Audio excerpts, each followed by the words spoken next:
বিল শেষ না হওয়া পর্যন্ত চলবে অপারেশন, জানালেন স্বরাষ্ট্র উপদেষ্টা।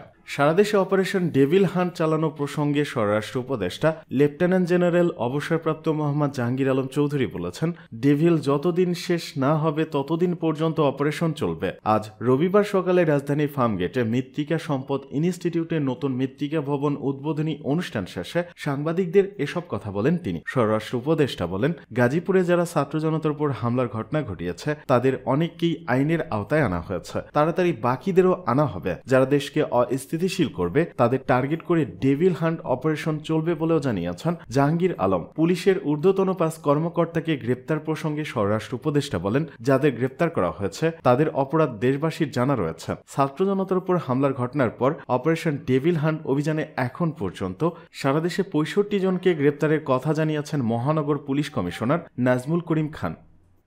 এদিকে নির্বাচনের প্রস্তুতি জানতে বিকেলে ইসিতে যাচ্ছে বিএনপি।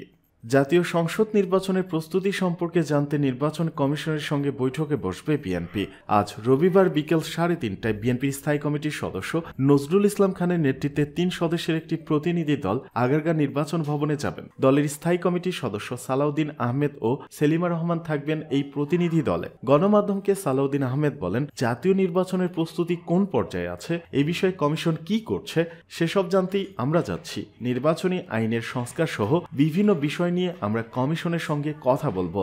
এএমএম নাসির উদ্দিন নেতৃত্বাধীন নতুন নির্বাচন কমিশন গত ২১ নভেম্বর দায়িত্ব নেওয়ার পর তাদের সঙ্গে এটাই হবে বিএনপির প্রথম কোনো বৈঠক।